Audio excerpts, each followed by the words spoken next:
Iran എങ്ങനെയാണ് UAEയുടെ ശത്രുവായത്?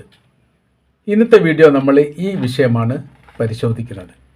ഇസ്ലാമിക രാജ്യവുമായി മുസ്ലിം രാജ്യവുമായി വലിയ രീതിയിലുള്ള ബന്ധം സ്ഥാപിക്കാൻ എല്ലാ കാലത്തും താല്പര്യമുള്ള രാജ്യമാണ് ഇറാൻ.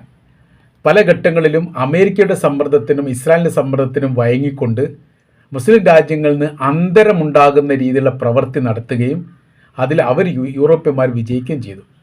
അതോടെ ഈ മുസ്ലിം രാജ്യങ്ങളും പ്രത്യേകിച്ച് മിഡിൽ ഈസ്റ്റ് രാജ്യങ്ങളും ഇറാനും തമ്മിൽ ശത്രുതാ രീതിയിലാണ് പതിറ്റാണ്ടുകളോളം കഴിഞ്ഞുപോയത്. പലതരത്തിലുള്ള രാഷ്ട്രീയമായിരിക്കുന്ന ഇടപെടലെല്ലാം ഇറാൻ വിരുദ്ധമായിരിക്കുന്ന പ്രവൃത്തിയായിട്ട് മാറ്റുന്നതിൽ അമേരിക്ക എല്ലാ കാലത്തും വിജയിച്ചു.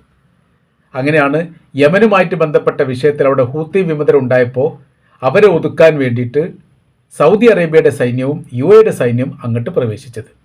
അത് യഥാർത്ഥത്തിൽ തെറ്റായിരിക്കുന്ന ഒരു കീഴ്വഴക്കമാണ്. യമൻ എന്ന് പറയുന്ന രാജ്യത്തിൻ്റെ അകത്തുള്ള ആഭ്യന്തര വിഷയം അവർ തമ്മിൽ തീർക്കേണ്ടതാണ്. അതിൽ മറ്റൊരു രാജ്യത്തിൻ്റെ ഇടപെടൽ വലിയ നഷ്ടങ്ങളുണ്ടായിട്ടുണ്ട്.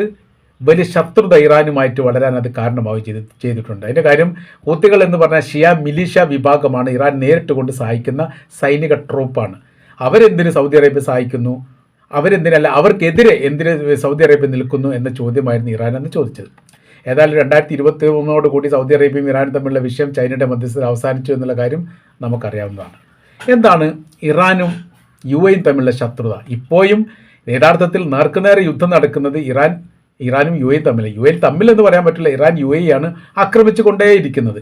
ഇസ്രായേലുമായിട്ട് ബന്ധപ്പെട്ടും അവരുടെ ഈ കടലിടുക്കുമായിട്ട് ബന്ധപ്പെട്ട ഹോർമുസുമായിട്ട് ബന്ധപ്പെട്ട കാര്യത്തിലൊക്കെ ചില സമയത്തൊക്കെ ഇളവുകൾ ഉണ്ടാവാറുണ്ട്, വിടുതികൾ ഉണ്ടാവാറുണ്ട്, യുദ്ധത്തിന് വിരാമം ഉണ്ടാവാറുണ്ട്. ഇവിടെ UAEയെ സംബന്ധിച്ചിടത്തോളം അങ്ങനെ ഉണ്ടാവാറില്ല. ഒറ്റപ്പെട്ടെങ്കിലും ഇങ്ങനെ ആക്രമിച്ചുകൊണ്ടേ ഇരിക്കും എന്നുള്ളൊരു യാഥാർത്ഥ്യമാണ്. നമുക്ക് പരിശോധിക്കാം.